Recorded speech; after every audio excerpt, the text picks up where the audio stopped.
your live stream at the top. I do not find that. I just got a notification for yours, so you should be. Yeah, you are live.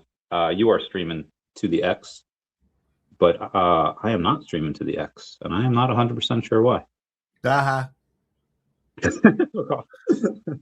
Yeah, I don't know what it is. Oh man, it's just not giving me anything.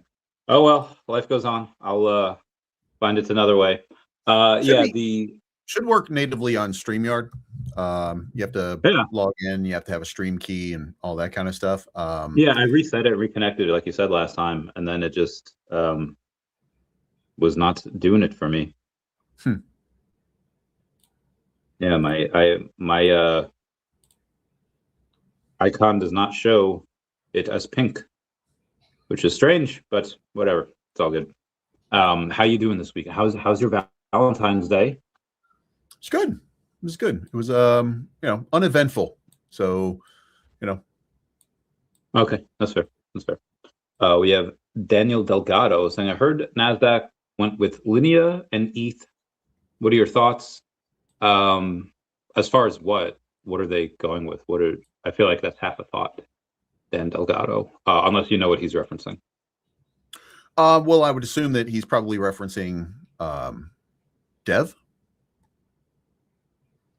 So he's probably saying that that they're going with some other blockchain or something like that. I don't even know. But even when we were teased about the partnership with, and again, we don't know, it's not public on which the who the stock exchange was with. We don't exactly know what the actual partnership was. So even if it was with NASDAQ, we don't know if they were running like their transactions. We don't know if they're running like a new website. We don't. So again, and if we don't know that, there's no way that somebody else would know that. So NASDAQ going with Linea and ETH for one thing doesn't mean that they wouldn't go with Devve for another. That's even if they're the partner.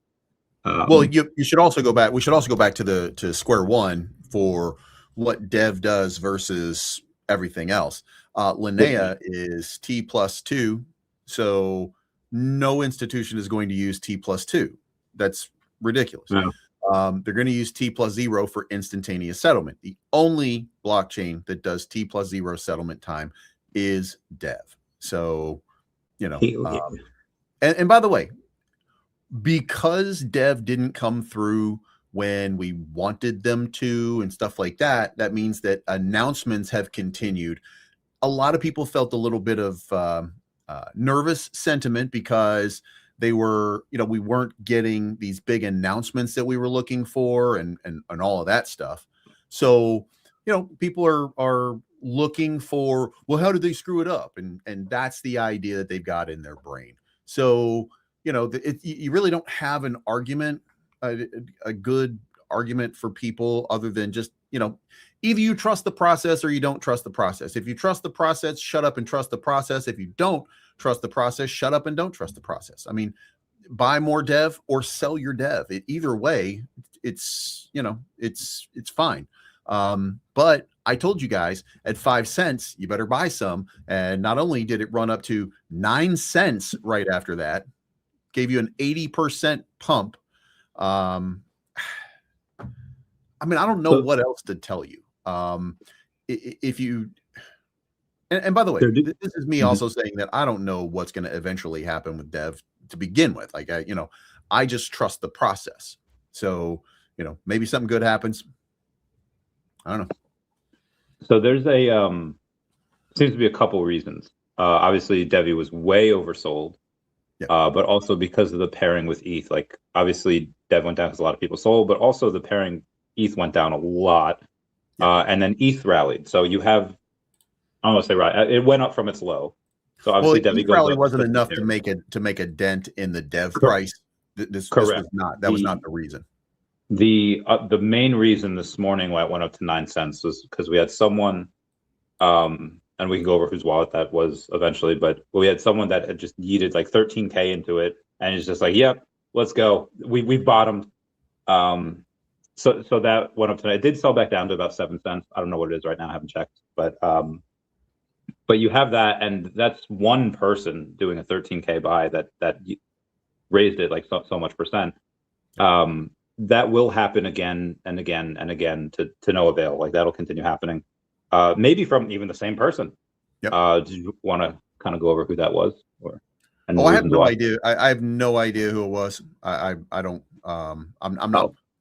Oh, I'm not one of those wallet tracker people. When somebody okay. asks me what's going on, I tend to tell them what I know based on whatever pops up or whatever happens.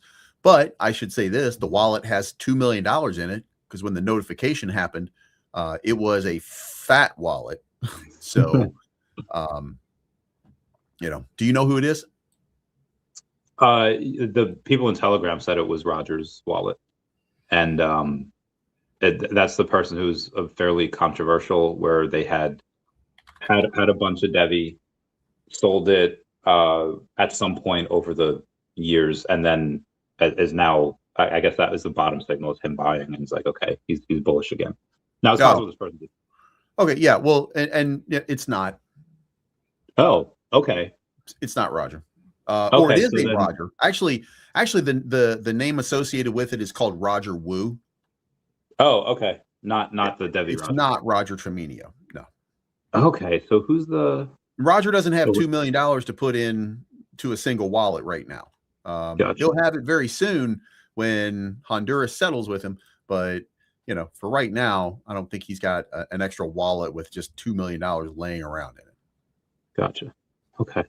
All right. So good stuff. That's someone that we didn't know who it is. I Yeah. haven't checked a lot of. I mean, the dude's got like 6K worth of Pepe. He's got a couple meme coins and stuff in there as well. But yeah, just the 2 million like is very heavy in stable coins, like 1.3, 1.4, and just USDC. There's another stable coin in there that I forget what it was. But yeah, they could go in, and I don't think that's the last time that wallet's gonna buy back. No, It and might be. if you look at the buy was 8.9 cents. So he's going to have a long way to go to profitability. So I would suspect that maybe over the next couple days. And by the way, I don't know if this means that there's going to be, I don't know if it's going to be a buyer that keeps stepping in, or because otherwise, I think at this point he's, if he keeps buying, then he's he's making. He's becoming everybody else's exit liquidity, and I don't think somebody gets a $2 million wallet using that logic. So, Yeah. I would suspect that when we get a price dip, by the way, we're at the price dip right now, where this is about where we were when he made that first buy. So I suspect we'll probably see another buy come in at some points. Just a little shocker here. Person puts in, I would think 30, 40, $50,000 maybe, and then we'll have people that will start to make some people look at it and get a little bit more bullish on what could happen. But it's just speculation, so I don't know. It's true. There's Will had teased London Stock Exchange on his LinkedIn. It was a it was a post on his LinkedIn. It was from like a couple weeks ago too. I don't know why people were. He had a deep. Well, no, it was 2 days. But it was 2 days before. Was it? When I got it, it was like 30. It was Friday morning, and it had been posted like 28 minutes after I saw it, or 28 minutes before I saw it. So Okay. It was a brand new sort of thing, and he was just talking about.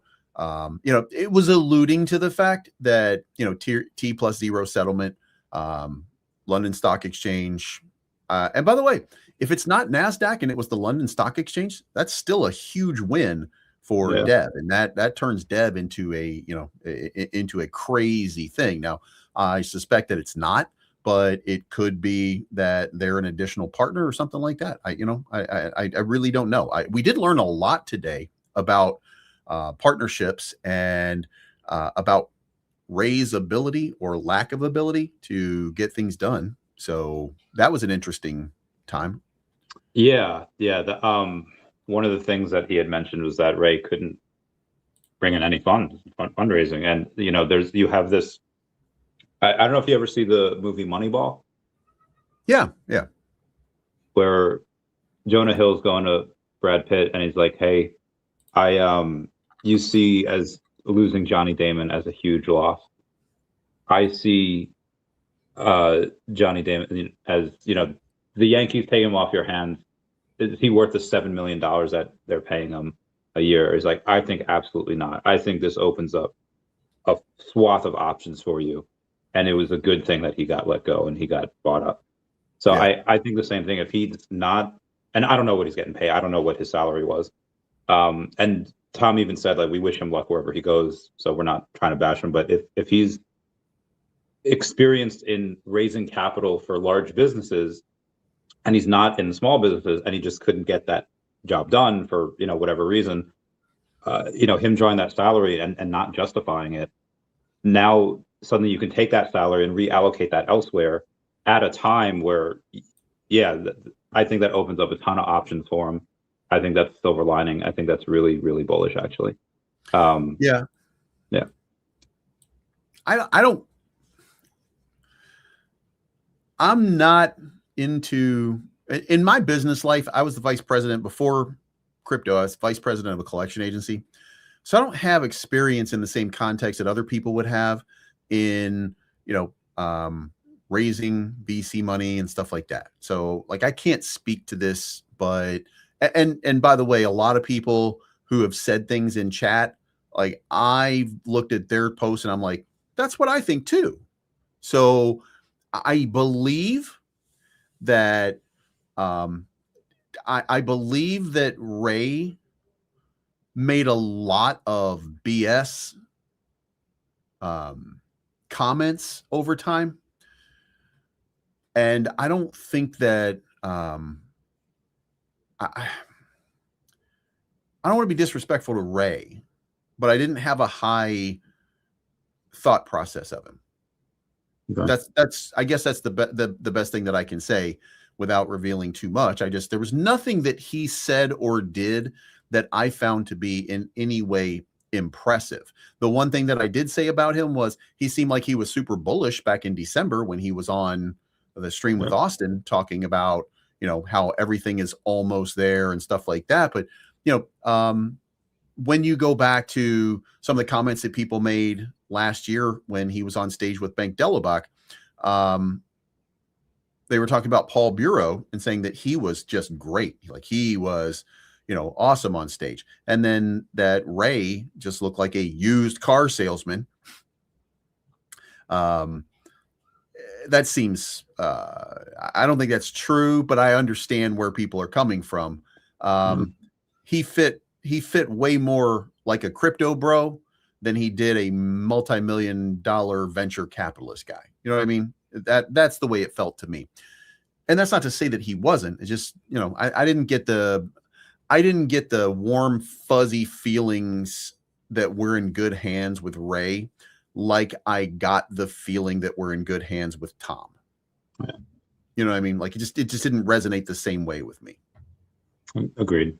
I have the now sometimes I think there are cases where it should make you feel comfortable with someone like that. As like I'm very good at making deals, and there was this thing last year where we wanted to do an OTC deal, and he was just like, "No, we're not doing that at this price." And the price wound up going lower, so that should do me a favor. But he was just like, and if you're supposed to raise money and there's like no discount, it's like, okay, I could just get from the market and be good.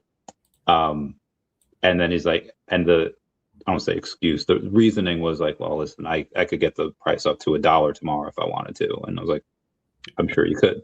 And I guess that was that seemed to be his reason for a little bit not wanting to do stuff with tokens, because he felt like he was giving away. If you get it at 30 cents a token, you're actually, and let's say you do a $30,000 deal, you're actually doing like a $100,000 deal for 30K. But yeah, there was like there's no give, there was no negotiate. It was just like his way or not. And again, sometimes you do want that in a CEO. Like a lot of times, they're either doormats or matadors, and he was definitely a matador. But you can be too much of one thing, which I think he was. And with Tom, I feel like he could wear both hats. Well, it's the thing. Same thing he did to me is he told me that he didn't want to do any partnerships because he didn't want to give me $100,000. Yeah. because, my fee was $2,500 a month. And he was like, I just feel like I'm giving you hundreds of thousands of dollars every month for doing it. And I'm like, whatever. So yeah, Tom, I think because he has both, he can wear both hats. He knows the tech better than anyone else, like than anyone else. And then he also he's raised money over the years, so he just kind of knows when he can say stuff, when to shut up, when to let other people talk. He's very good at that. He's also a crypto bro. Yeah. He's also a crypto bro, at least, and a degen. Most people don't know, but he's a degen. So, yeah, he's a fan of cryptocurrency in ways that Ray just simply was not. Hell yeah. So there's a little bit of action on the Fias token as well. I mean, not today. I mean, today's down like 5. Everything's down, right? But we were like less than a week ago at under $1 million market cap at one point. I'm cherry picking data here. That it only went under $1 million for like a half a day, but now it's up to 2 million. There was at one point a lot of people think like the flippening would happen where Fias would be valued more than Devve, and that very well could have happened if Fias went up and Devve kept continuing going down.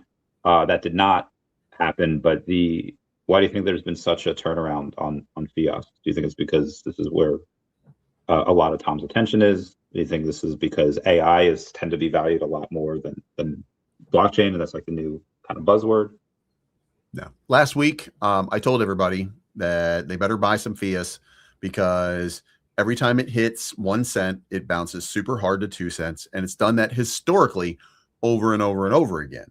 And I said, there's just it's going to end up doing it again. So I was telling anybody who would listen, when we hit 0.008, I'm like, load your bag up with Fias because it's going to have an epic run. And as far as AI goes, we're not going to have, so it doesn't really, we're a small bubble.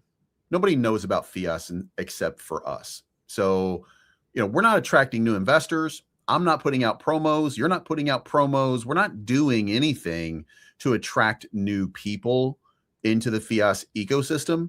So it's just us. So ultimately, I don't think that it's going to move with the market, or it will with the pairing of Ethereum a little bit. We'll see some, we'll see some upside because of that. But, really, there's nothing too much going on other than people who are traders that are trading on this chart. And there are some of those. So that's what I think is happening right now, that, we're having that little downward momentum right now. And we've had that over and over again before the next impulse move.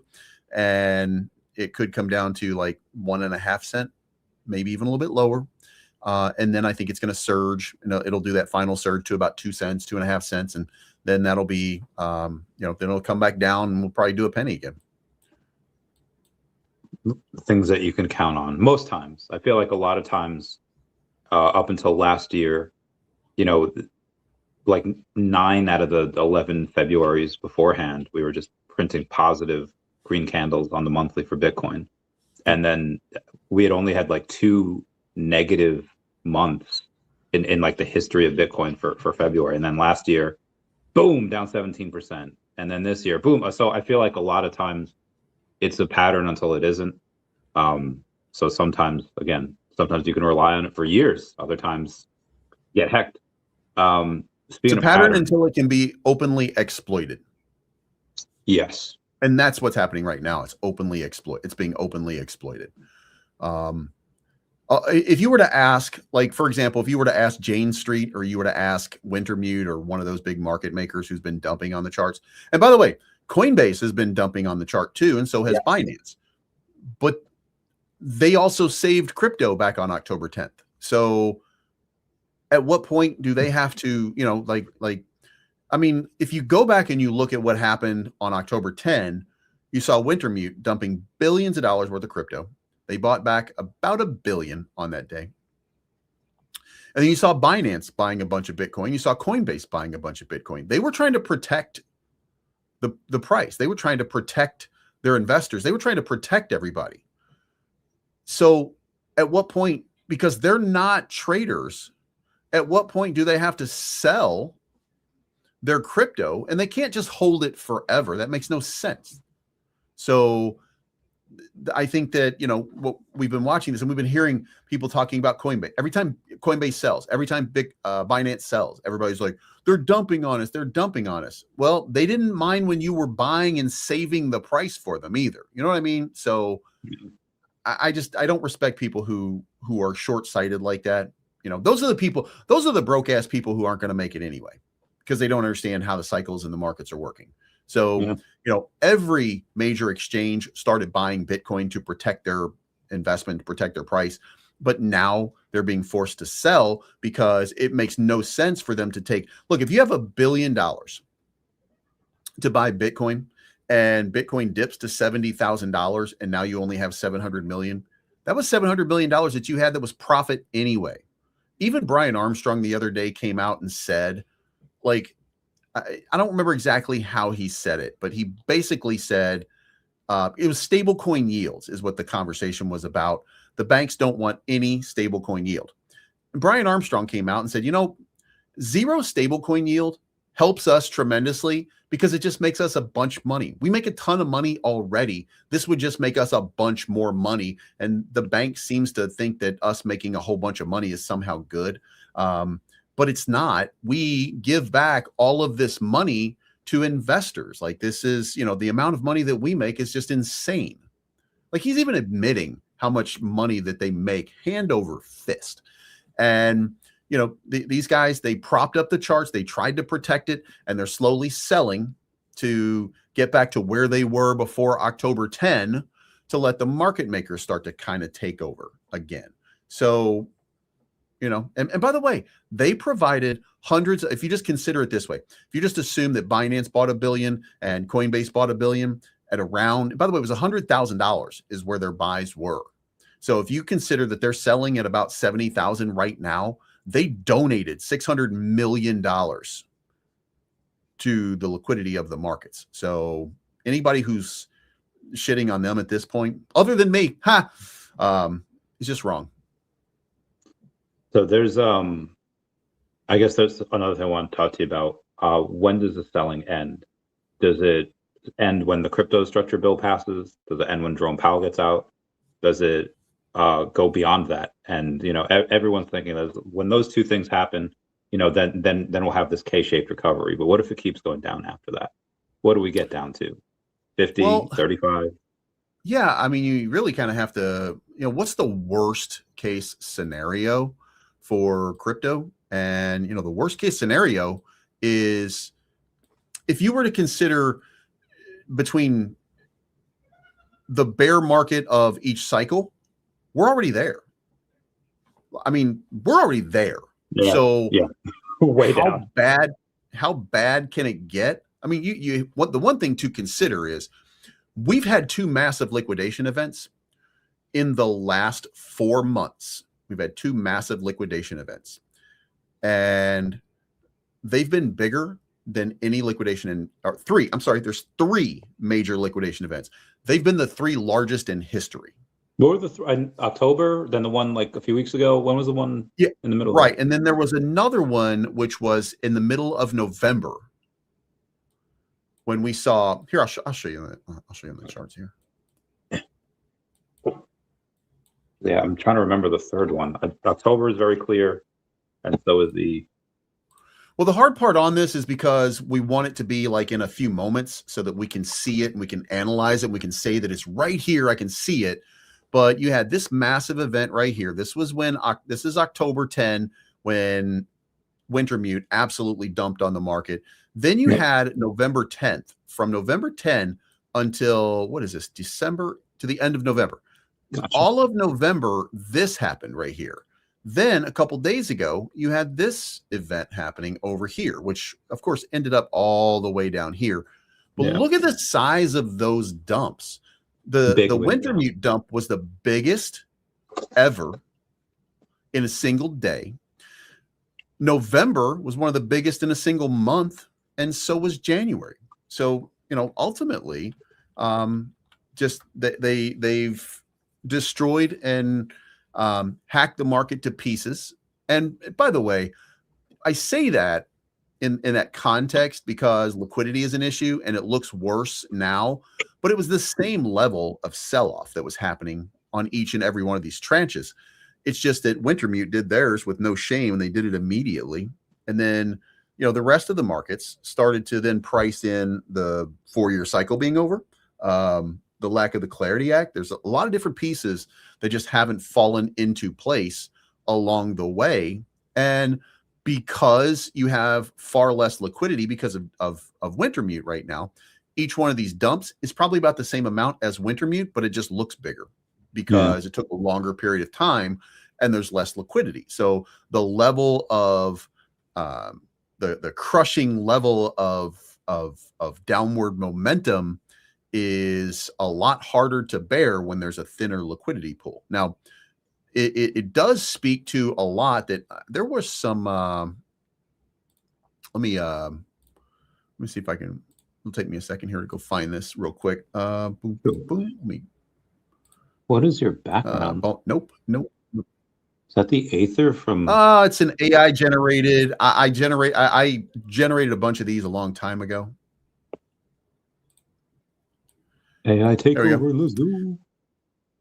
I keep seeing major crypto analysts saying sellers are exhausted, but the price keeps going down. Where are they getting their data from that says sellers are getting exhausted? That was the question that I asked Grok.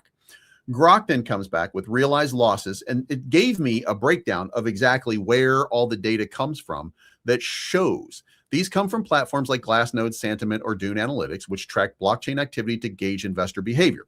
Key indicators for seller exhaustion includes realized losses. Glassnode's seller exhaustion constant combines 30-day price volatility with the percentage of supply in profit to signal exhaustion when both are at extremes, which they are. Short-term holder behavior tracks coins held for less than 155 days. When the STH lock in heavy losses, it indicates recent buyers are dumping, but exhaustion shows when this cohort selling volume tapers off.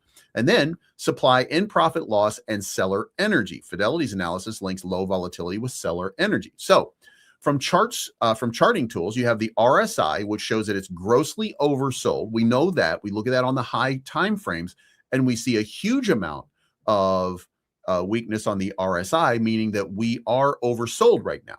Then you have the volume analysis, which is declining volume on price drops, means that sell pressure is starting to weaken. Then you have tools like the MACD or Bollinger's, which all show exhaustion via momentum divergences. So failed breakouts or shallow continuations, support levels and wicks, capitulation events. So why does price sometimes keep dropping despite these signals? There are probabilistic tools. Exhaustion doesn't guarantee an immediate reversal. It might take time for buyers to dominate or external factors. And the one thing to remember is the 4-year cycle bros started to sell off on Bitcoin, and everybody who has some Bitcoin who doesn't see the pump. Remember a lot of us as investors, we buy something for $1,000 and it goes down to $800 and we get nervous, and then we don't want to sell, but then it pumps up to $900 and now we're motivated to sell at $100 loss just to get back some of what we had before because we're not feeling the market. Doesn't matter whether we're right or wrong, it's how we feel.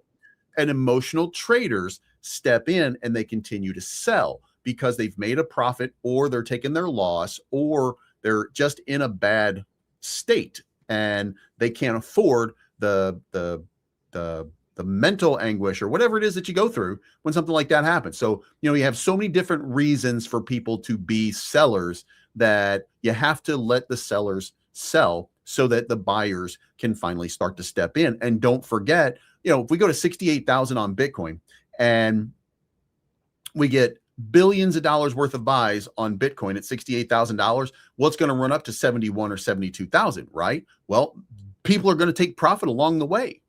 Leverage buyers are going to take their profit and they're going to sell and they're going to dump on the charts. Once you've reached your break-even point, or once you've reached your profit point, or wherever it is, you're going to be motivated to sell. So then new buyers are going to have to step in because you, the buyer who bought the dip, is now becoming the seller who's selling the rip. So, You just have to have new buyers stepping in. The Clarity Act is going to be something that'll give a lot more people access to capital that they're going to put into assets. But I think what we need to do before worrying about the Clarity Act, which we should, is worry about gold.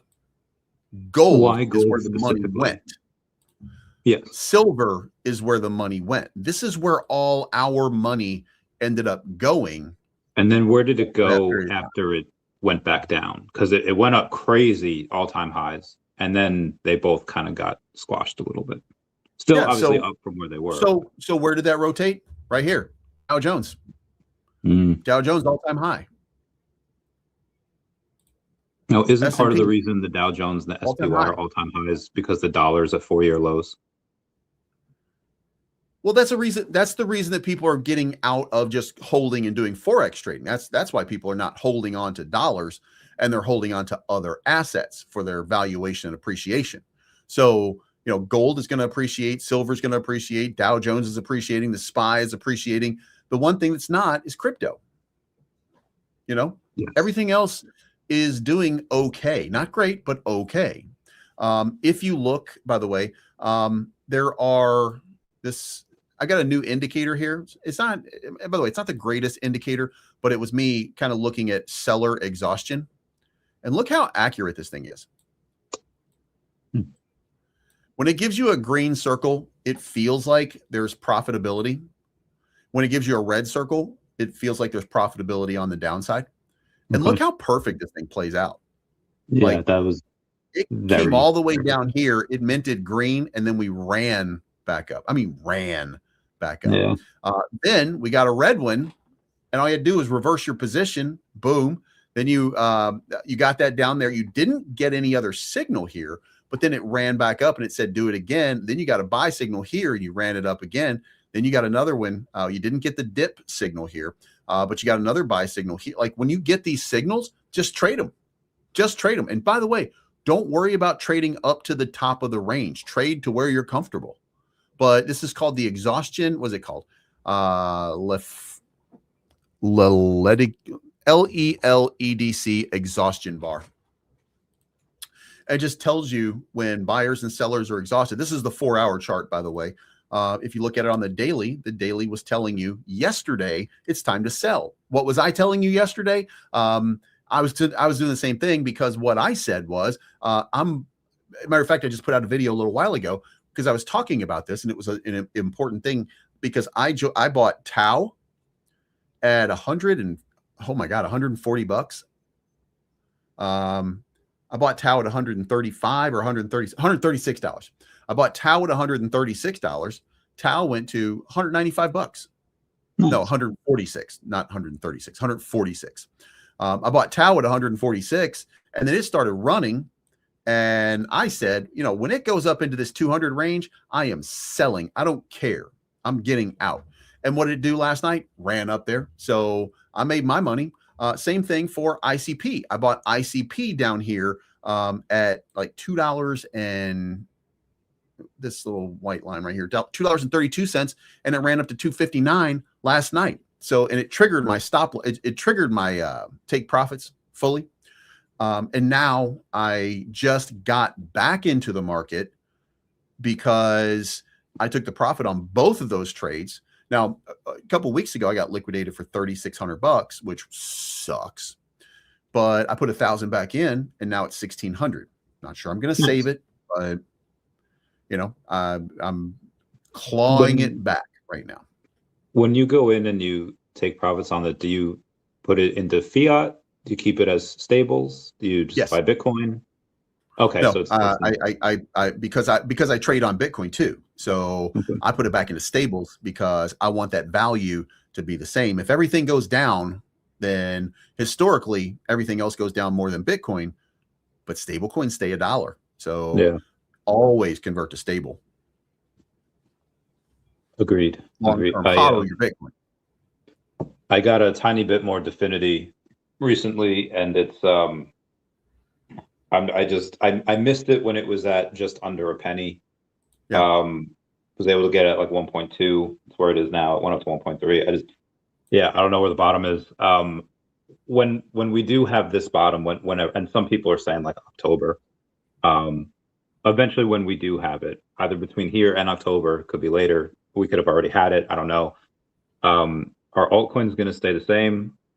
Because we've already gone down like an insane amount. Is it just Bitcoin and ETH in the top 10 that are going to go down? Is it going to take everything else down with it? What do you see? Obviously, it's hard to say. Yeah. But when we're talking about seller exhaustion and we're talking about the fact that the sellers are not there anymore, that were there before, that means a reversal is going to be imminent. The question is, in the trading range, can we get above that? And I got a green line up there at like 2.1 cents for Definity. That's what we're looking for it to break above, right? Same thing over here with Bitcoin. To reestablish positivity right there, that target is 107,355. That's when we're going to be bullish again. And it'll be above. Well, yeah, it'll be 97,000. Well, let me go back here. Let me redo this again because my brain is not fucking working right. All right, let's go back. We're at 68,610 right now. To get bullish again, we need to break this trend right here, which is 86,000.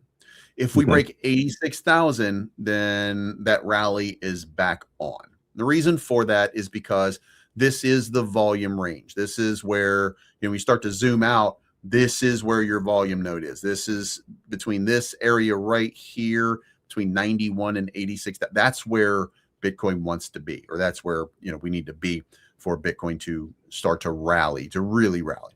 So the question is just going to be like, do we have new buyers stepping in? And right now, the answer to that is kinda, but we still have sellers. So we haven't exhausted the sellers. So until they're exhausted and they stop dumping, and by the way, we're not sure, exactly when that is. And that changes for everybody every day.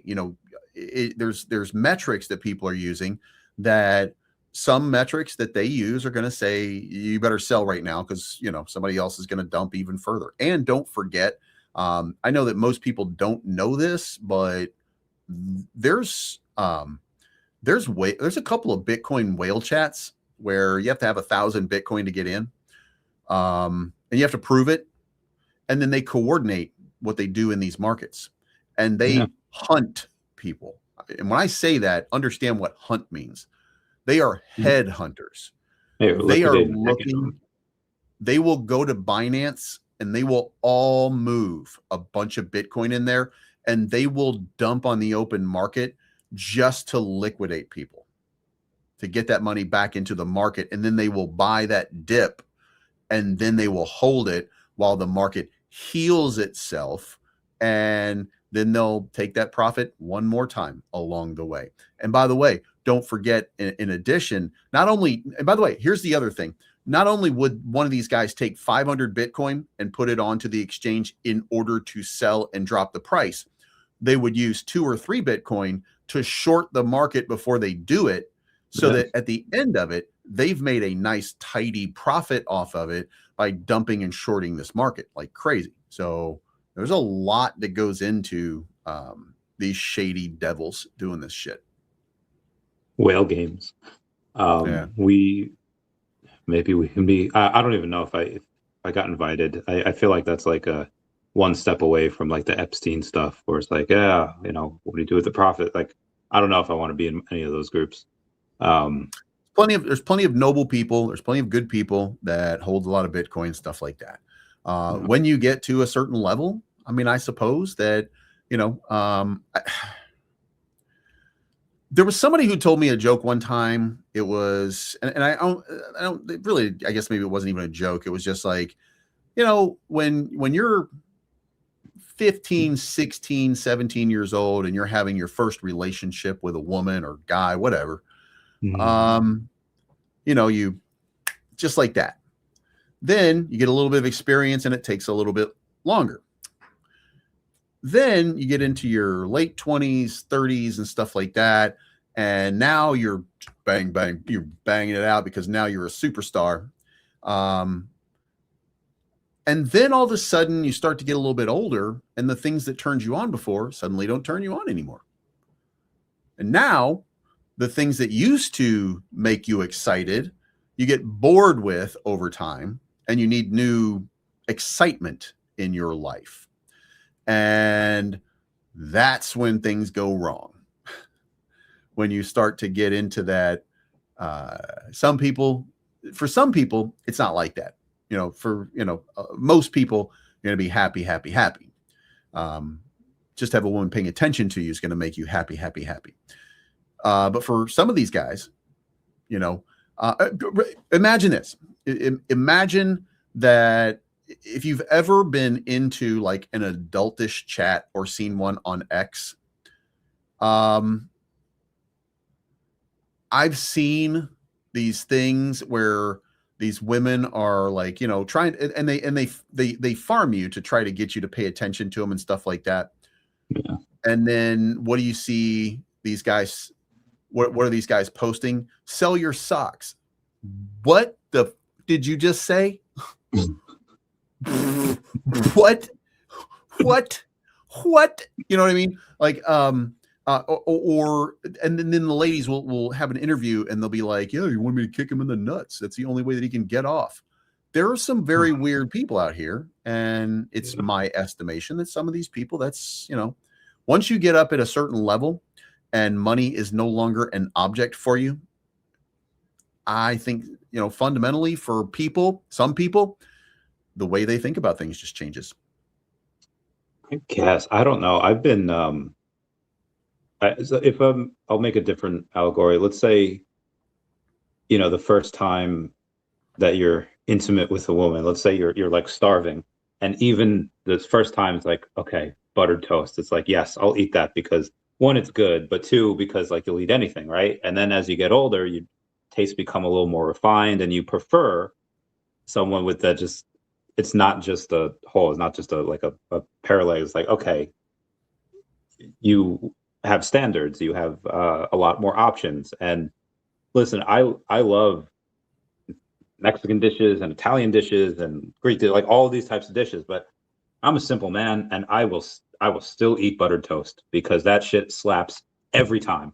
And I know I'm getting a little far away with this, but I guess I'm lucky like that. I don't need to have anything. Like I'll take the spices and everything, all that. Like that's cool. Like I'll do anything once, most things. But yeah, no, regular buttered toast. I'll just you can just be super vanilla, and I'll still be into it. Yeah. It's just weird. It's just, there's just there's deviance. You know what I mean? There's just deviance in the world. And I don't know what to say other than that. But this is how we how we get women. By we go out, we make a lot of money, become super successful, start a YouTube channel, and then become someone. Do you have any experience with reverse mergers? No. Okay. There's the VV company that I cover a lot. They have this reverse merger. They're technically being acquired by this company called ORKT, but the owners of VV are going to take control of that company. So they basically get listed on the NASDAQ without getting listed on the NASDAQ. And I don't know what to make of it. It seems very bullish because they're going to get a light shown on them. It'll be great for their OMI token. It'll be great for their collectibles. We're going to finally see how much the company's actually worth, what they have in the war chest, etc. OMI might have they might have like an OMI reserve or OMI treasury. And I've talked to David about getting a Definity treasury because Manu from Definity, they have OMI on their balance sheet. So I'm trying to get David to get Definity on their balance sheet as well, so that this way we can they can have a Definity treasury also. I would like that very much. Anyway, speaking of the Definity, what has your eyes been telling you about that? Any news? We do have a little bit to go over in private on that, but also on the have you seen anything of significance from their ex or from the buying or selling now? Okay, yeah. No, just kind of waiting for, like I said before, I think it was I don't even want to say it was a misstep because I don't know what their agreement was. So I have Oh no yeah, idea. yeah. I mean, like I said, we'll go over that at some point. I'm just going to go and someone hath reposted this stream, so I'm going to finally be able to share it and requote, be like, thanks for coming out. Come ask us anything. And then we'll do the stuff here. I don't know why this has it all the time. Why it makes me not do that. Anyway, we've got the all right, markets, governments. Okay. We were all kind of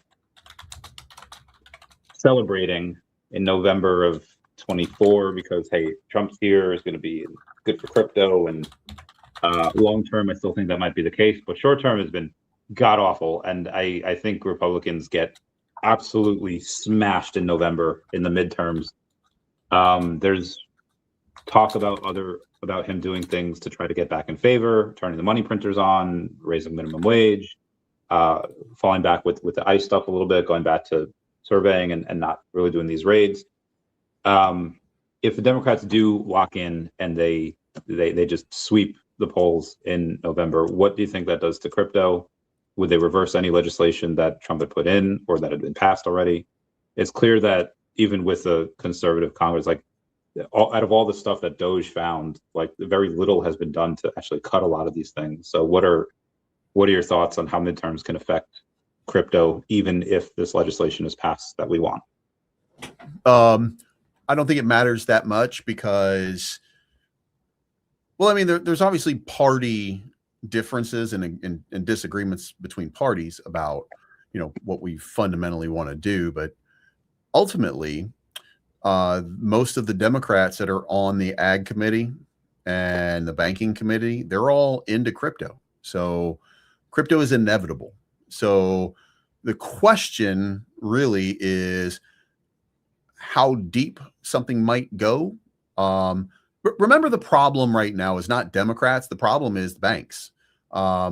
If it were not for banks, we would already have the Clarity Act. The banks do not want stablecoin yield. So the question is whether Democrats will, first of all, whether they will win. And don't count Donald Trump out, or don't count Republican Party out just yet, because we always feel like there's going to be a change in tide or a change in the air. And, we can always feel it kind of, but we're not in a typical election sort of cycle here. We have two large cults that are controlling everything right now. So I imagine, if you will, we're running in this election and it looks like, Donald Trump's got some people that are going to lose. Or that Donald Trump isn't motivating people to support the Republican Party for whatever reason. Donald Trump will give whatever he thinks it takes. The one thing that Donald Trump does better than every Democratic candidate is he finds coalitions. Yeah. If you back up here and you say, well, why did Donald Trump win? Well, he went out and he attracted the crypto bros by saying he's going to be the crypto president. Which is a small coalition, but a necessary coalition of voters. Then he went out to the Hispanics who are sick of their cousins coming all the goddamn time and overstaying their welcome, and said, hey, I'll keep those fucking people out too. So they're not going to be showing up for Thanksgiving and then staying for a year. We're going to kick them out. And guess what? People were like, you know what? We like that. Then he was also great at messaging. They're eating the dogs. They're eating the cats. Were they? No. Does the truth matter? No. As a matter of fact, I was watching a thing today where Donald Trump was talking to a reporter, said, well, this is the data that's on your website that says this and this and this and this. And he said, well, that's not true. Next question. And the guy's like, sir, you just said, and he's like, quiet. It's on his website. The president is talking. How fucking dare you question me? You know what I mean? He was lying right there on stage. They caught him in the lie, and all he did was say, be quiet, and pivoted to somebody else. And you can't do anything about it. So I think that the messaging will get back on track at some point soon. I think that it should be clear. It should be clear to everybody if immigration is very important to you, you need to vote Republican. The end. If immigration is your bellwether, then you're going to vote Republican. So now it's what coalitions can they get together? And just because, just because Democrats are right now in vogue doesn't mean that some ridiculous stuff isn't going to happen in the next couple of months. One of the things that I think Donald Trump will do is press ICE into bigger cities one more time for one more round. And they will be instructed, no engagement, to do it the right way, to prove that it works the right way as we get towards that election cycle. And then guess what? If it works, what do you have to argue with? A bunch of old stuff? You know what I'm saying? Like that won't resonate with the middle of the pack voters. And in the event that you can start to actually cut some real prices, and he's been a colossal failure at that so far. But part of that is because of the tariffs and because of corporate greed. Donald Trump hasn't done anything to fix a lot of the problems that he said that he was going to fix. But also those problems take a little bit of time. So what if the tariffs suddenly start to, what if the what is it, $300 trillion or 900 million billion jillion? I don't know what number Donald Trump uses by day, okay? But, there's more money coming into the United States than exists in the world, according to Donald Trump, right? I don't know when that money will actually show up, but what happens when it starts to show up? What happens when Toyota starts to hire people? What happens when, some Apple says we're going to make an iPhone here, or, some other company, whatever it is? What happens when those jobs start to appear?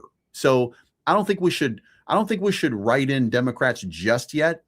But also Donald Trump is going to have to actually put in the work and actually pay attention to the American people, and not just the ones that hate people based on the color of their skin or whether or not they got here in the way that they wanted or not. That's not going to be something that he's going to win on. That's something that he's just going to keep his own cult happy with. And then the other cult is just going to be unhappy no matter what. So, there's just pieces that need to fit into place, and he'll fit those pieces into place better than the Democrats, I think.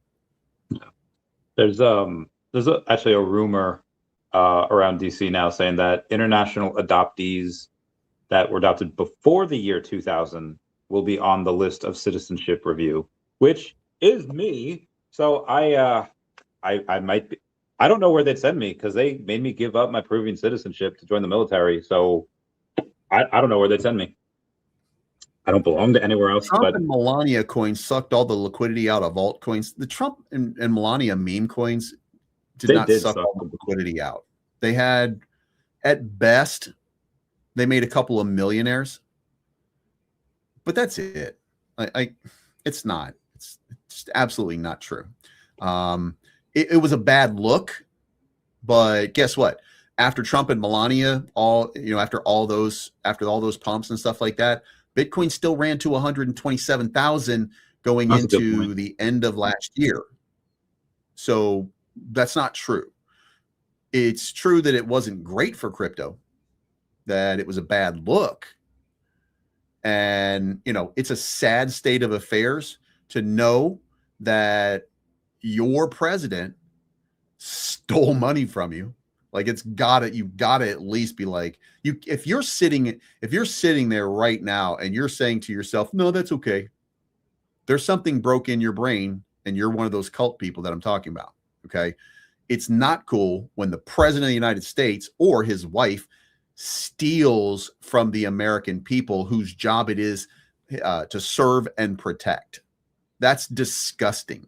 Okay. So it's not cool what they did, but it's also not sucking all the liquidity out. It's not even close. There's plenty of money to go around. I mean, if you just look at where we are right now, we're at 2.3 trillion.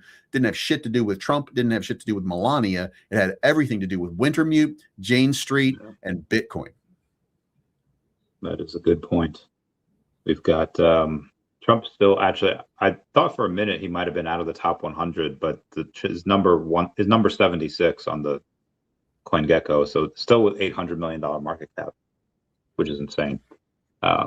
Well, remember, so just so everybody understands, that is your get out of jail slush fund. So Justin's son was under investigation. He bought a bunch of Trump coin. He's no longer under investigation. CZ Binance was in prison. CZ Binance bought a bunch of Trump coin. CZ Binance got a full pardon, is no longer in prison. Ross Ulbricht bought a bunch of Trump coin, got released from prison and full pardon. If you buy Trump coin and you support Donald Trump, you get a full pardon. This is pay for play. Now, everybody in America should be disgusted by that, but there's plenty of things for you to be disgusted at from the Democratic Party too. So if you are disgusted by it, then you still have to ask yourself, is it worth me switching my allegiance? Do I want higher taxes? Probably not. Do I want more immigration? Probably not. So it doesn't change your party affiliation just because there's this one thing that you don't like. So don't like it, but at least understand that was disgusting. He stole $1.4 billion from Americans. The end. There's do we know where that money went? Like the wallets that it went to and where the owners of those wallets and what they wound up doing with it? I don't know if anyone. Well, I mean, it's on the blockchain, so sure. I mean, we know enough. I mean, yeah. I'm sure Barron made a ton. I'm sure Eric made a ton. I'm sure Don Jr. made a ton. I'm sure World Liberty Financial made a ton. I'm sure that the places that were supposed to make a bunch made a bunch. That Trump Insider wallet, I can't remember what the guy's name was. The Trump Insider wallet, I'm sure it made a ton of money off of it. The insiders got rich off of the American people, and the American people got screwed. But again, if you don't like immigrants or you don't like the way our immigration policy is, that shouldn't be a deal breaker for you. You know what I'm saying? Like, again, you have to consider the sum total and not just look at one thing, because then all you're doing is just playing gotcha.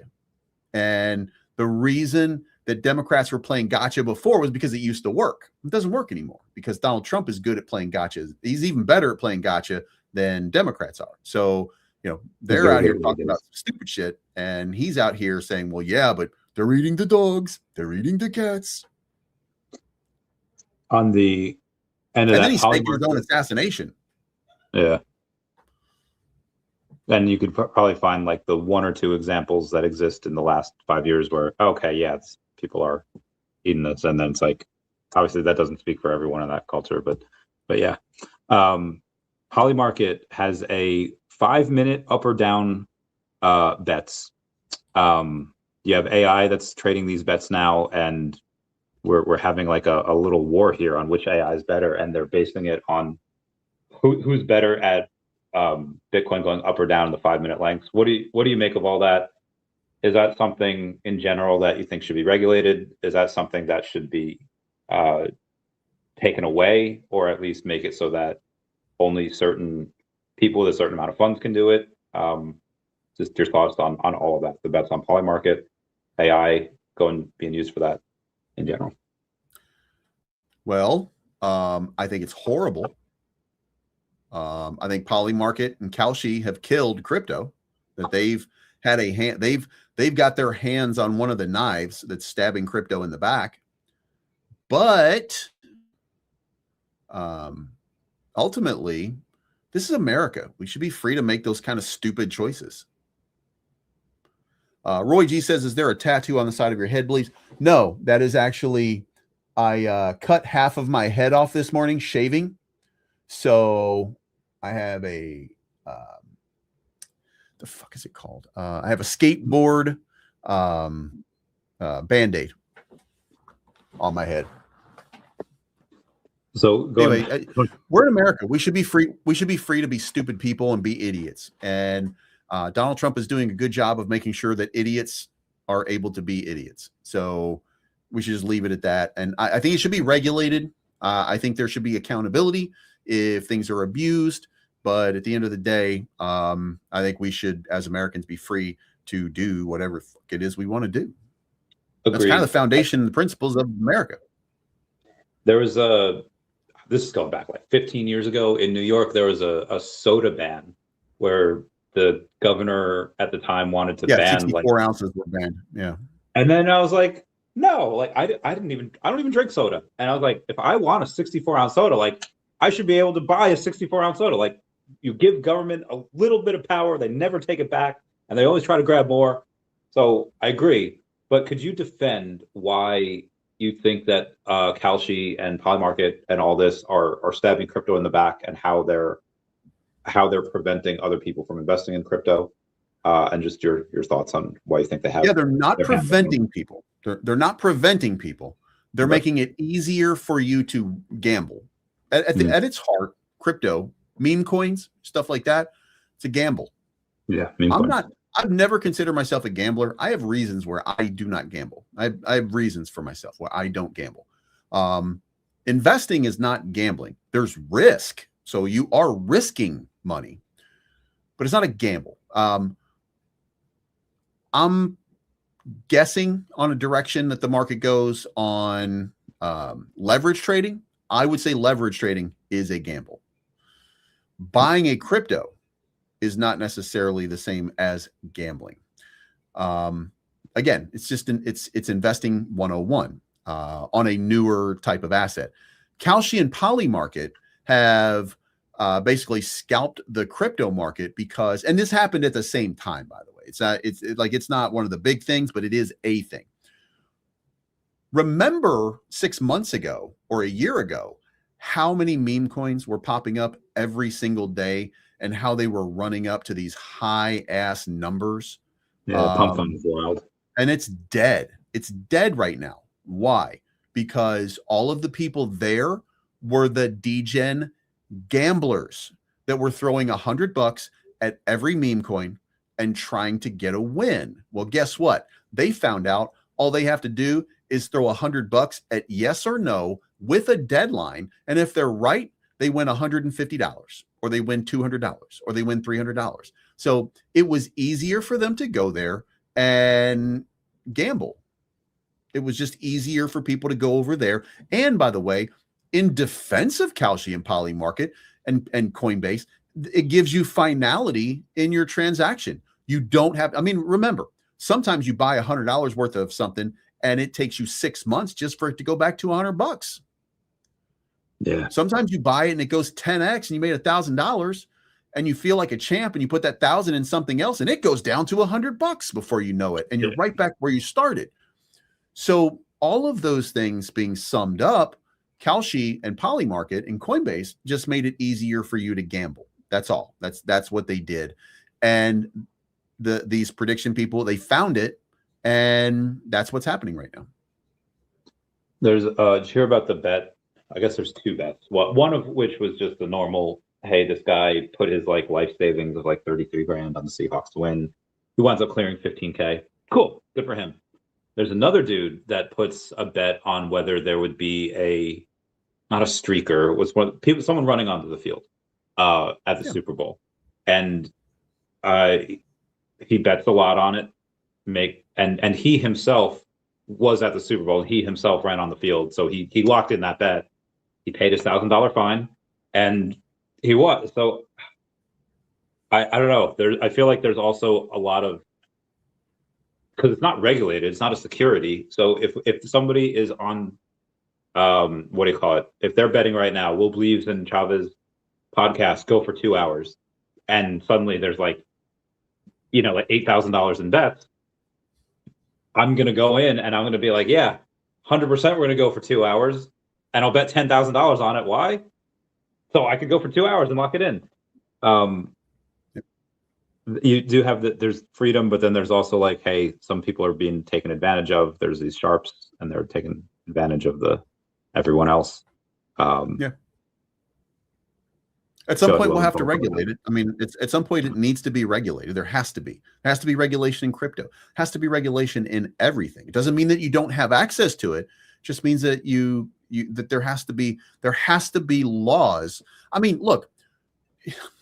Imagine football with no rules. That'd be wild. Right. I mean, imagine baseball with no rules. There Yeah, are rules that you have to follow in order to make something do something. So, you know,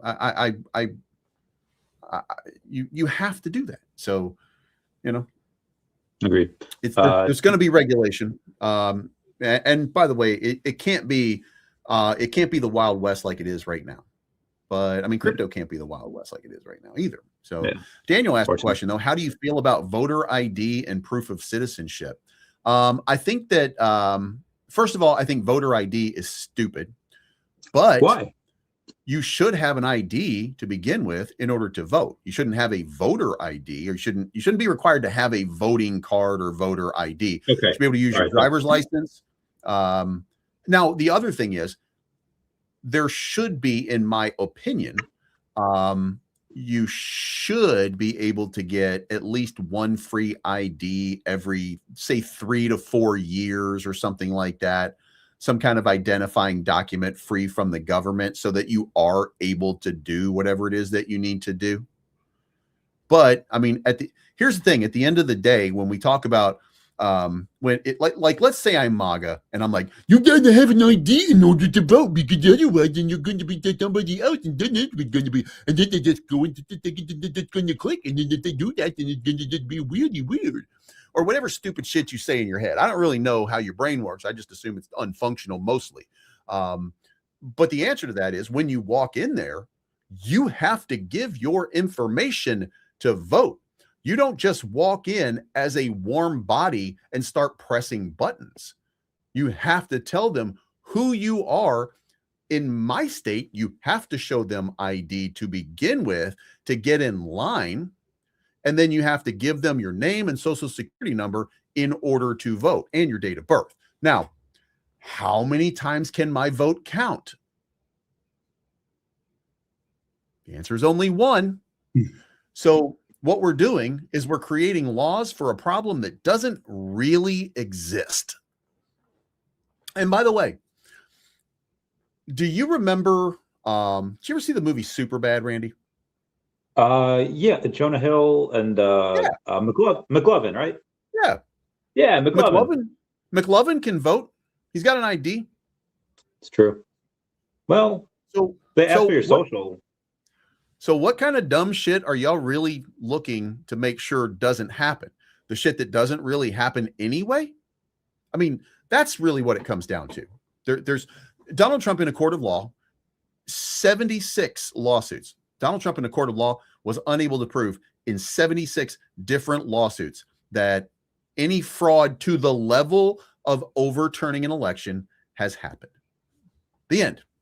That's the end. That's the end of the election was stolen. And it's because it didn't get whatever. Again, whatever your unfunctional brain says is stupid and wrong. Now, if you're going to have a logical argument with somebody like, say, me, then here's what you should be saying. You know that shit when Hunter Biden's laptop was out and the American people didn't really know about it because it was being covered up by the liberal media? That should be a problem.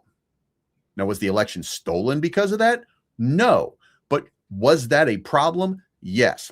Was Donald Trump attacked and vilified over something that he didn't do? Listen, I know most of you, and listen, I know for a fact that most of you who are MAGA didn't bother to read the Mueller report. Do you know how I know that? Because if you did, then you would say it's not that Donald Trump and his team didn't collude with Russia. It's that they were too stupid to do it. Okay. And that's not my words, by the way. That's the words of the Trump administration. They were too stupid. Let me say it one more time. They were too stupid to collude with Russia. Now, in order for them to be too stupid to collude with Russia, didn't they have to try? And the answer to that is yes. As a matter of fact, they did repeatedly. But at the end of that, there wasn't really a law against that. So we're trying to vilify Donald Trump for doing something that sounds unsavory. And I would admit to anybody, it doesn't sound like the best thing, But did anybody else hear? Um, um, who's that guy that looks like Eddie Munster's gay uncle? Ted Cruz. Did anybody hear Ted Cruz say that he got elected to serve Israel? Did anybody hear that? What? I'm sorry, what?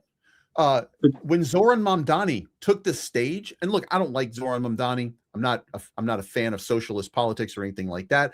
But Same. every single person on stage, what's the first thing that you're going to do when what's the first thing that you're going to do if you're elected mayor of New York? And the guy said, the first thing that I'm going to do, George, is I'm going to go to Israel and I'm going to kiss the wall. And then the lady was like, the first thing that I'm going to do is I'm going to go to Israel, George, and I'm going to kiss the wall. And then the next one said, I'm going to go to Israel. And then Zoran Manzani comes up and he's like, fuck Israel. God damn. You can't even make shit like that up. He's like, I don't give a shit about Israel. I care about America. Those people were doing the same thing that they were accusing Donald Trump of doing for years. Like it's nonsense. It's all nonsense. Did the Trump administration try to collude with Russia? Yeah. Was there a law against it? No. So to push back on two things. One is the voter fraud. You had made, I believe, the correct assertion that the fraud wasn't at a level high enough to have stolen or overturned a federal election. I believe that's 100% true. Yes. But there is voter fraud. I don't know and on both sides, I'm imagining. Yeah. I imagine that this is on local elections, I'm sure are swayed, but I feel like a lot of that's just with money. But anyway, so I like the voter ID stuff for that. I think blockchain voting would be a superior solution, but maybe we'll get there one day. No, that would not work. You can't. They can't do that because then everybody would vote. Don't we want people to vote? Not if I'm Republican. Why? Because if everybody voted, I'd never win. Are more people Democrats than they? I mean, there was 80 million people that didn't vote this past election, or in 2024. So largely speaking, take out the Daniel says the cheating and fraud is being exposed. Media is not covering it. No, it's not. No, it's not. None of it is being exposed. None of it is being exposed, and none of it is being exposed. The media is not covering it. The media is owned by Jeff Bezos, who is MAGA and Republican, Mark Zuckerberg, who's come out in support of Donald Trump, meaning that he's Republican and maybe not MAGA. But Bezos turned Republican because he was very anti-Trump last election. Jeff Bezos? Yeah, or at least in 2017, 18. You're doing some 2018 stuff. That's true. They've all become MAGA. They've all become MAGA pundits. These guys are all in on it. I did not recognize. The Washington Post is no longer the failing Washington Post. None of the failing things. The only one we talk about now is like NBC or MSNBC and all of that kind of shit. Okay. And here's the thing. This is how, and I'm not going to say that you're all in a cult. Okay. I'm not going to say that it's a cult. Here's what I'm going to say. If somebody says something and you believe it without evidence of it because you believe and trust that person without fact checking anything, I mean, I don't know what to say. I mean, it's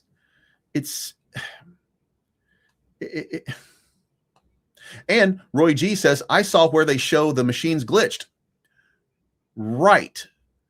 Because there are still technical difficulties and problems. If a machine glitches before an election and it is not used during the election or it's fixed before the election, that machine still glitched, and that doesn't mean the election was stolen. Duh. I mean, like, are we not, like, do we not use the part of our brain that works anymore?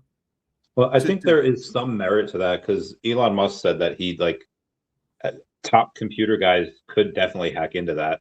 and you can't really hack, paper and pencil or pen. I mean, sure, like you can try to do it the old-fashioned way with. Then how do people get arrested daily for fake ID, for impersonating an officer, for receiving Social Security dressed like their mom, which we just had in the news not that or long when ago. they're dead. Yeah. We have ID for all of that, and it still happens. Again, we're fighting a problem that doesn't exist, hoping to make it a problem that exists to the level that we can then justify stupidity. But for the machines, though, how does that go? I mean, I get that for the voter ID, but like, how do we prevent hacking, and how do we prevent? Because like at this, like I'm not good enough with computers and code to be able to be like, yes, this wall is impenetrable, cannot be hacked, can never be hacked. How do we go and prevent hacking of some of these machines? Oh, and look, everybody is now saying Georgia. Yeah, there's no fraud in Georgia. What you heard was that somebody didn't sign a document certifying the results of about 10,000 votes. That doesn't mean that you don't get to vote. That's the dumbest argument I've ever heard somebody make. That doesn't mean your vote doesn't count. That's stupid.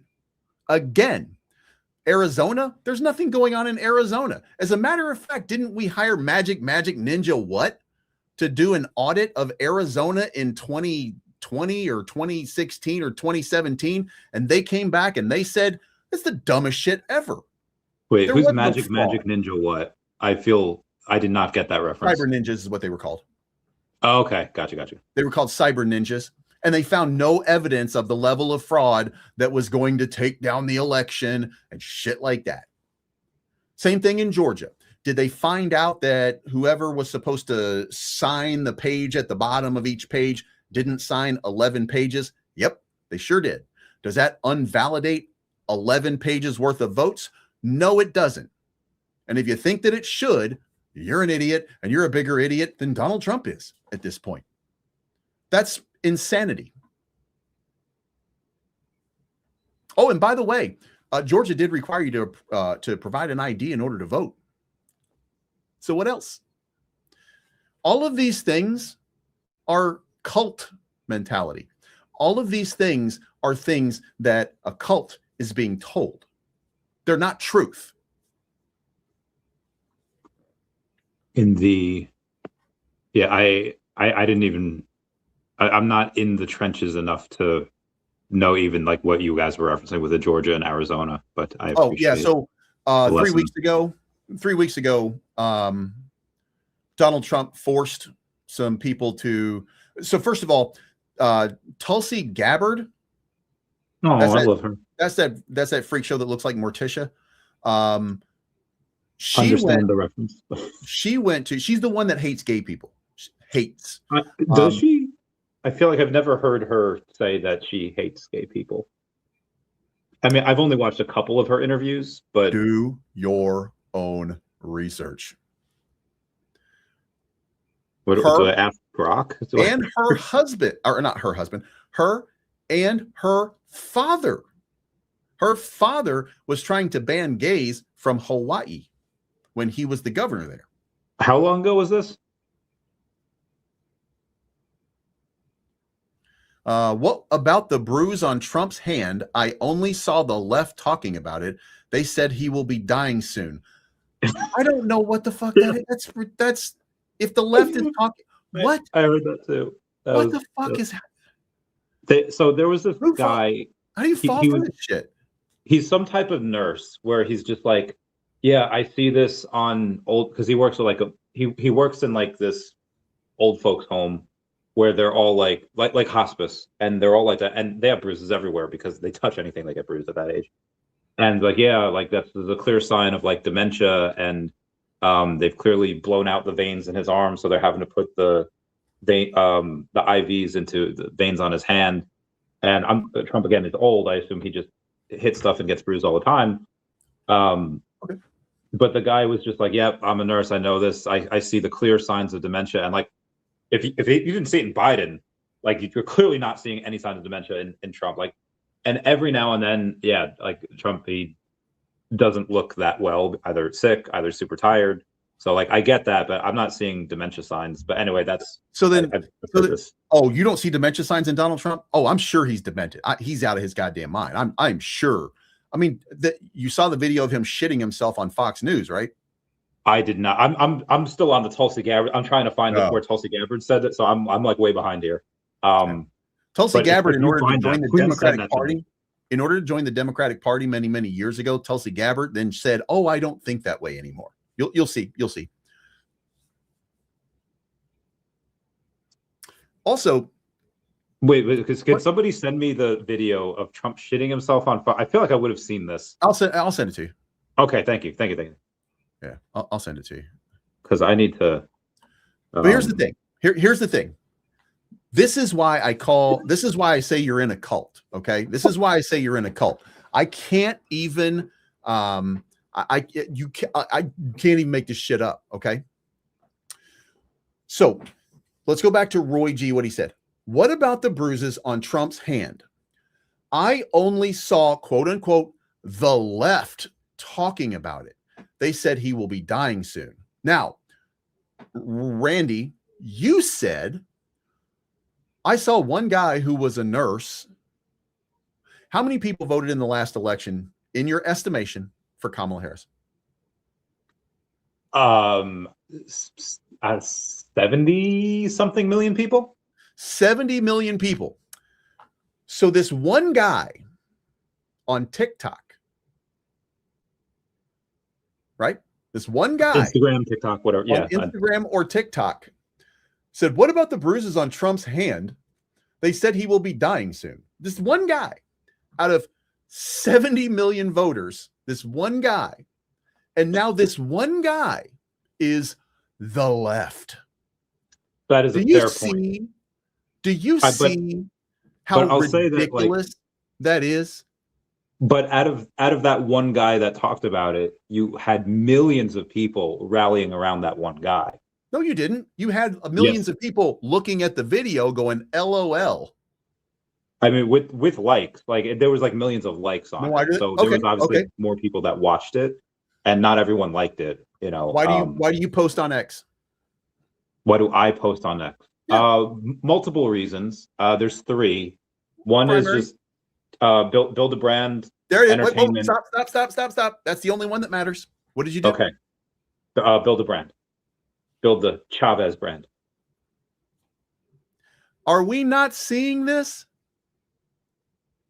The people who agree are agreeing because they know other people want people to talk shit about Donald Trump, and they're building a brand.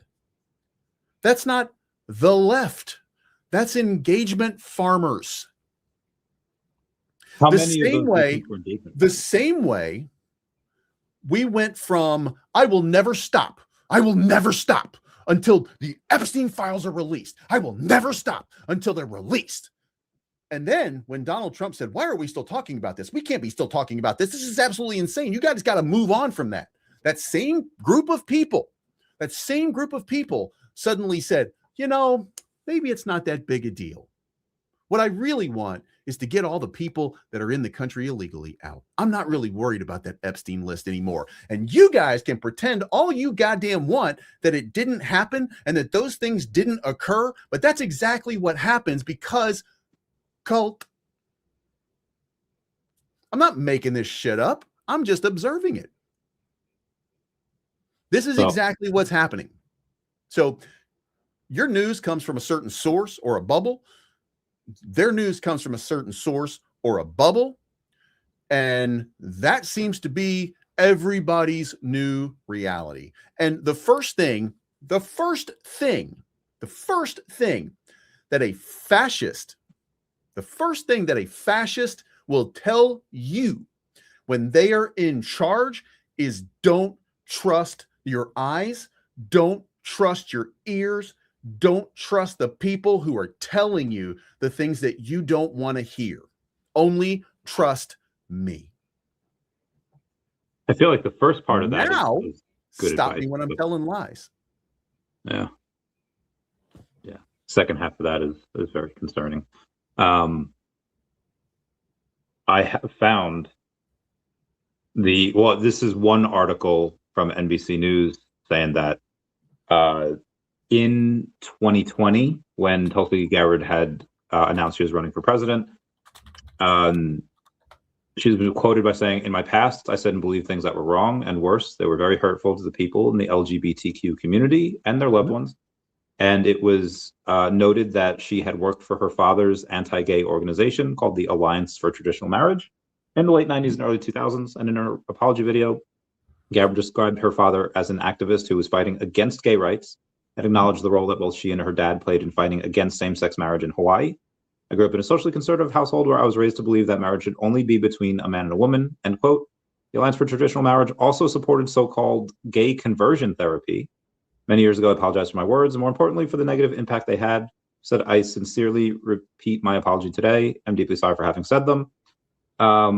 Whether that apology was sincere or not, whether that apology was even needed, because I believe you can be someone when you're younger and then have your views be changed and then be someone completely different years later. And even though if she worked for an organization that I feel like in the 90s and early 2000s, she's old enough where she would have still been old enough at that point where she kind of knew what she was doing. Or at least fully should have developed prefrontal cortex when she was fighting against gay marriage.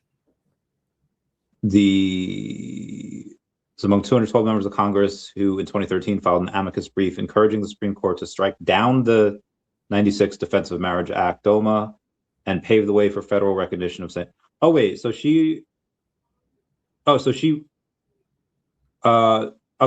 actually defended gay rights in 2013. That was her way. Yeah, that was her way of trying to get back into the party because of everything that had happened. That was her way of going back into the party.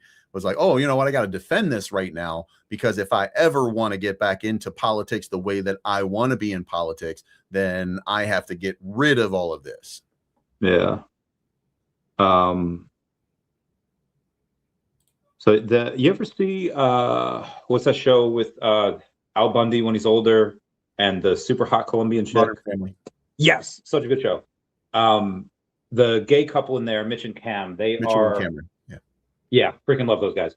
They are supposed to be going to a activist rally because the gay group that they were in was protesting businesses that had supported anti-gay other businesses or anti-gay, whatever. And they couldn't go because they happened to have a lunch date. They hadn't been like on a date in a while.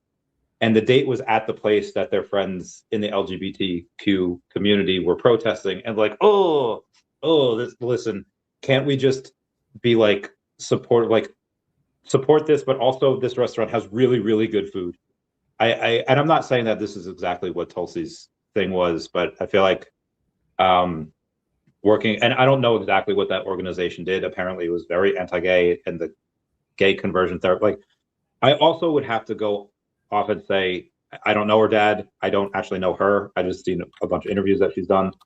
But if you're somebody that was brought up in a certain way, especially like before the internet, and you're just told over and over and over again, like, hey, the Bible is all good and God is all good, and this is all good and everything else is not good, and that's a corruption, you in your heart are probably believing that you're doing the right thing. And you're probably believing that, like, hey, this is for the best. I'm like praying for their soul, even though gay conversion therapy, from what I've seen, looks retarded and awful. But in her mind, or at least in some people's minds, it'd be like, hey, this is the right thing to do, even though it's not. Stop me if I'm going too far off the rails. That's you were raised a certain way, you think a certain way. I mean, that's, it's actually pretty simple. So is she better informed now would be the question. I mean, she's on Lindsey Graham's team, so I assume that she tolerates at least some of the gays. Lindsey Graham, I feel like is that, oh wait, is he? That's that Southern Belle from South Carolina. I'm surprised he's not I mean, he's I feel like he fits the mold for old and white Republican. That it would be. Was that a joke that you did? That I He's no, not. yeah. Gotcha. He's a Anyway, he's a single Southern man who just has never had the time to get married. You know what I mean? I see that now. I'm on his Wikipedia. Also, I have never had the time to engage in relations with a woman. I see. There's no and there's been multiple men who have come out before and said, look, I met him on Grindr, Damn, Grindr outing him, bro. Yeah. Oh, Portland's Graham. He's just trying to find love. He's just trying to get that bed. I'm just trying to find love in your butthole. Can I investigate? Not the booty hole. I'm trying to get some meat hole in the bee hole. You know what I mean? Look at him on the podcast. Just found out last week Scott Bessent has a husband. Does he? Yeah, he sure does. Yeah. I'm learning so much on this stream. Let's Wikipedia this. He is the spouse is John Freeman. Yeah. Since 2011. But John Freeman does not have a Wikipedia. I guess he's not that famous. The more you know. So what do you think about this? This is kind of an old thing. What do you think about aliens? What do you think about the fact that one of the old presidents of the Bank of London is an senior analyst at the Bank of London, has said, yeah, we have to prepare for when Trump announces that they're in contact with aliens. She said some she has a bunch of times said wackadoo shit over the course of her career. So I didn't put any value into it when she said it. And I don't put any value into it right now. Gotcha. It's just some nonsense.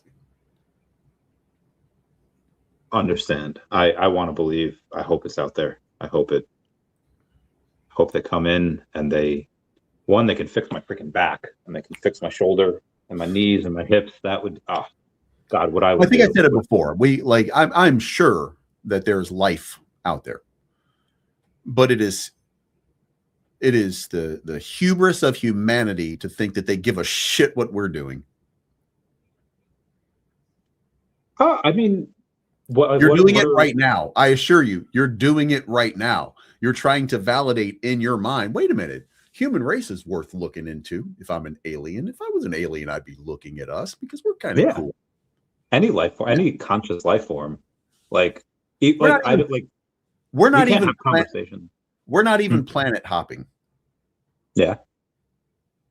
But if let's say if you had the powers of like Superman, and you had the power and the intelligence of like Brainiac, right? And wouldn't you still be curious? Like, I wonder what developed over here. I wonder how it developed. Like, I wonder what they do. They have entertainment. Like, even if it's not like conscious. Like, I just like animals, but ants are cool to watch. People have ant farms. People like. All right. So let me ask you this question. Yeah. Why would I spend all the money to do that? That's stupid.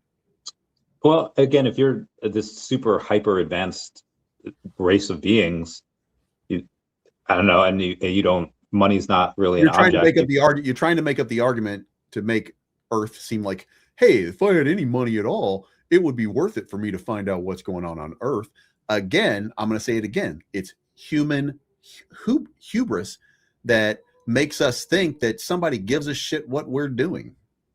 I feel like you're also putting a lot of essence on like money, where if they're super hyper advanced, it might cost them next to nothing to send something out here or even themselves out here. Okay, then the question would be, does physics work differently in the rest of the galaxy? The only thing that we've established is Einstein's spooky mathematics, quantum entanglement. But after that, we still have to have energy. We still have to have resources. We still have to do things. There's no way. No. I mean, At yeah, it best, could. the way that I would see this is at best, um, at very best, one day it will happen. One day, but if we were in that realm, the closest habitable planet to us is 4.3 light years away. Is that right? The closest planet to us is 4.3 light years away. Otherwise, and by the way, we found no life there. And we do, I think it's called Alpha Centauri. And we scan it all the time looking for signs of life. And we're not finding them. So, and by the way, if you remember going back to some of the conversations, what did the most important thing to me was what one of the guys said during the interrogatories for, he said that we found biologics, right? That's what he said. Non-human biologicals. Right. So they found a cat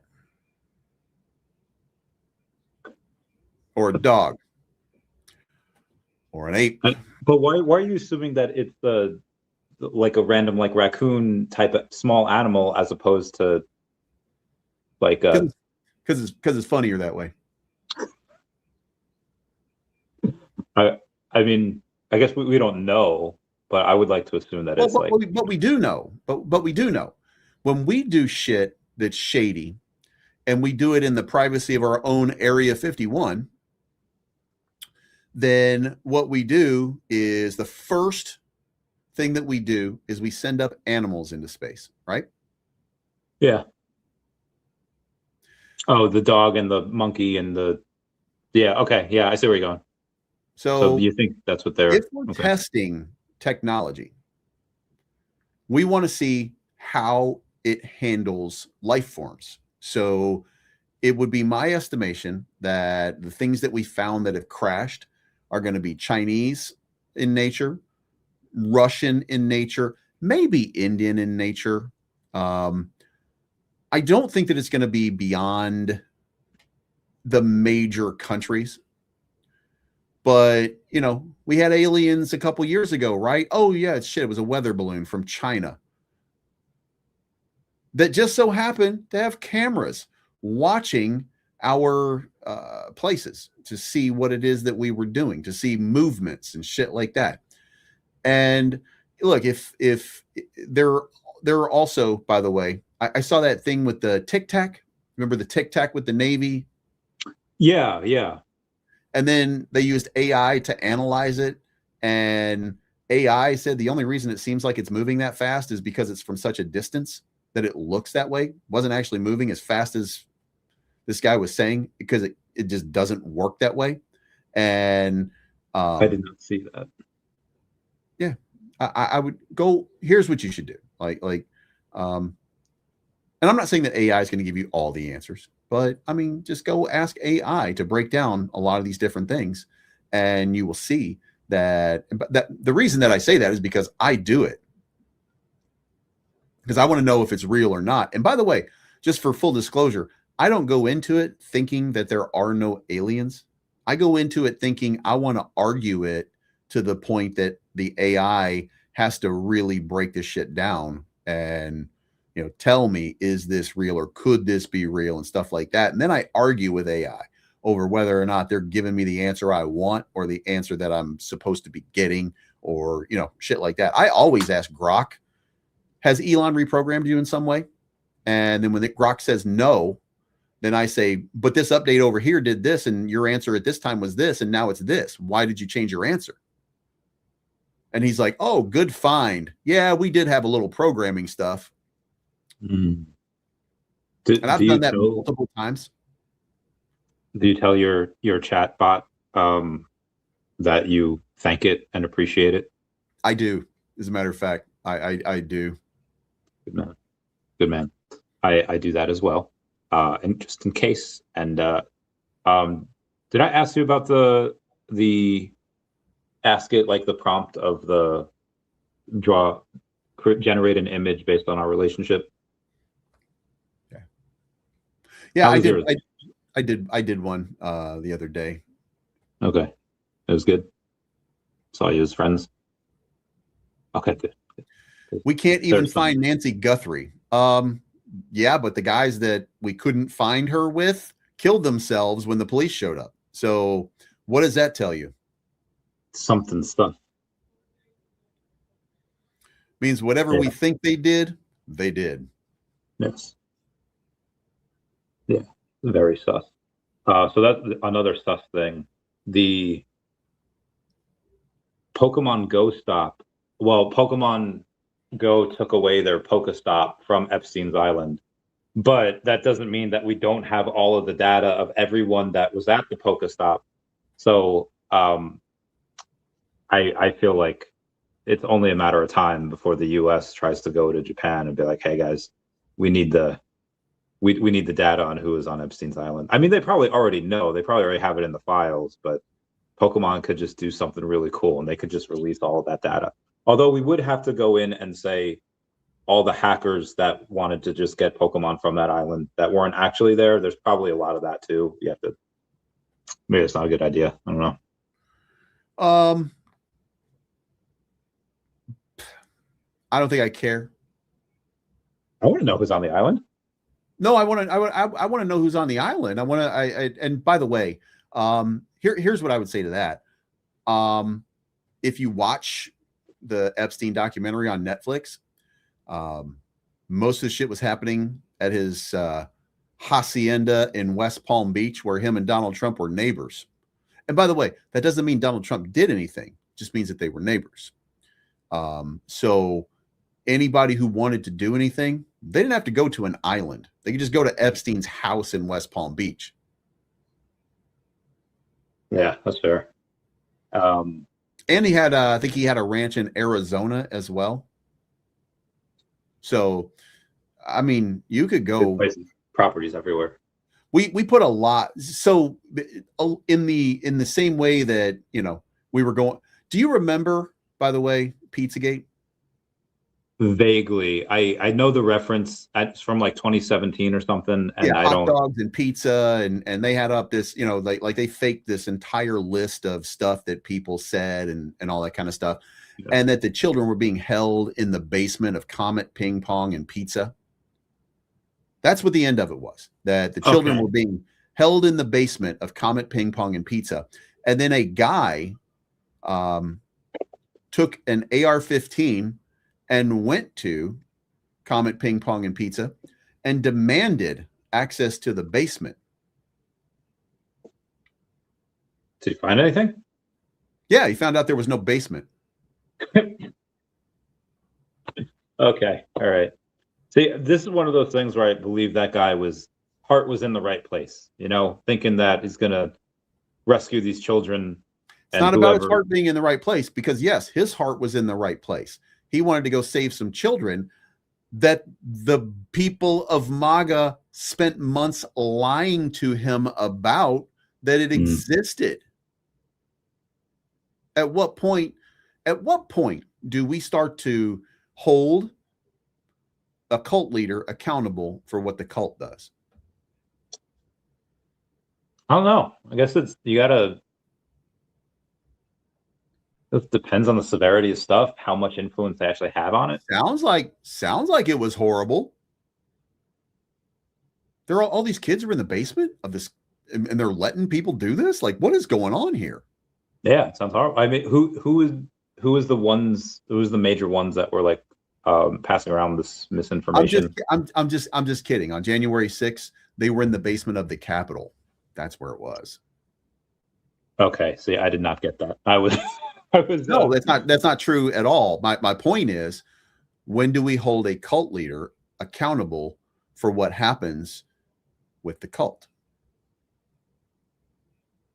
I mean, it's hard because I mean, if you take a look at some examples on that day, and you have some police that were attacked, you have the people that were kicking doors down, and they were. We have some police. You have some police that also let people in.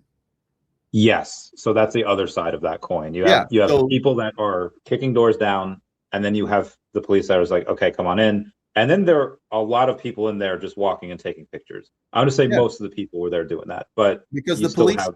because the police are also voters and they're also human. And some of them are Democrats and some of them are Republicans and some of them are leftist trans idiots who dress up like little girls when they get off work. And some of them are retarded and they dress like MAGA when they get off work and they put their red hat on. But in order for me to forward my lie and in order for me to forward my narrative, what I have to make you believe is that everybody not in my cult is all in a different cult. If we scroll back a little while, we go back to one guy out of 70 million said Donald Trump has a bruise on his hand. It must mean he's dying. And we turned that into the left. We turned that into 70 million people by virtue of cult. That's fair. That's a fair point. I will still defend the point that it was one person, but it was shared by a bunch of millions of people. And yes, were a lot of those people That were trying to building their brand. But there was a couple of people that shared that with me that had like no internet presence at all. Like, did you see this? And then I was like, yes, you're like the third person to send it to me. Well, because there are people there are people that don't give a shit one way or another, but they're not getting their information. They're not getting their news. They didn't share the news from somebody with no views. They shared it because they're following somebody who got 500,000 or 1 million views or 10 million views for the same stupid thing. That doesn't mean that they weren't farming for engagement. That is fair. That's the matter. I love you guys. I saw it on David Pakman YouTube. I think I've seen David Pakman before. He's like a weird little squirrely guy that like he looks like he weighs like 38 pounds. Like he's just this little tiny guy that talks like he's one of those guys that to me sound like he just tries to use big words to make himself seem smart. And I think his argument was always, I just deal in the facts. I don't deal in the feelings or something like that. He posts a lot. It's like 5 videos in like a day, all about Trump. So even if he doesn't believe half the stuff, he knows it gets views. So yeah, I think he's in Chicago too. I think I could go to his studio. Hold on. I mean, I have seen this with a lot of, and maybe this is why I don't get the views, but like I've seen a lot of other people go at like this one, like GOP panics as Trump could cost them everything. It's like, that's such a clickbaity title. And I see so many other people with like those and I'll just never do that. Oh no, he's in Massachusetts or something. Never mind. There's a lot of these guys that do this kind of stuff that are here in Chicago with me. Like I've seen Harry Sisson, I think is Chicago. And then I think like all of the young millennial, whatever they're called nowadays. I don't fucking know. Zoomers. But whatever they are, like I think Parker get a job. Adam Mockler. I don't know any of these guys. I think all these guys are from Chicago or in Chicago. I started a political channel, by the way. What is it called? Believes in Democracy. Is it on the YouTube or is it just on? I haven't released the video yet. I just created the channel the other day. Nice. So you're doing a bunch of stuff. You're doing the get in shape stuff, the fitness, the political channel, and then the crypto channel. This is why so many channels at once? Why not just live your passion? Your passion's in 3 different things. Your passions can be everywhere. Yeah. I like talking about I like talking about democracy. I like talking about politics. I don't want to run for office, but I like talking about it. So why not see if I can make something out of that? I like working out. Why not see if I can make something out of that? I like trading crypto. Why not see if I can make something out of that? I like the Chicago Bears. Why not see if I can make something out of that? I like Pokemon, and I made a see if lot you of can money make with something that. out of it? I made a ton of money at that back in the day. That was such a, oh God, that was so much fun. That was great.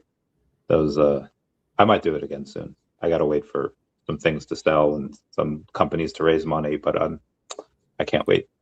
Has there been any bit of crypto? Has there been any things that you've taken a look at that's like, this seems under the radar, and not yet? No. As a matter of fact, I'm not really looking for anything new. I'm looking for all the things that I thought good about, like Dev and like Definity. I'm looking for them to make a move. Definity is more just like a cash cow now than anything. They just hasn't translated to the price. They haven't really done the market. I think they'll have a yeah, they have a couple things coming out. It's one, I don't know if people are going to really understand. I'll tell you about off air, and then the other, yeah. I mean, we'll see if it translates to buys. It should. I mean, the company's doing fantastic, so that's great. And you know what? At the end of March, I think at the end of March, I think they're going to get a really nice, because the reality of what they're doing, midnight launches at the end of March, so they're going to be live and ready to go in a month and a half, and it's going to matter, or at least I think it is anyway. I think so too. They wanted, yeah, they have a couple of other names to get and release, I think, before the end of the year, announcements of that. And hopefully the press release will include the Infinity Token. We shall see. Anyway, anything you want to go over before we talk off air a little bit? Nah. Thank you, Raphael, for reposting the stream. A man, Raphael G. Not 100% sure who he is because that's a picture of a plant, but we appreciate you. Everyone say bye-bye to Dashi, and thank you, Bleez, for coming here today. This has been awesome.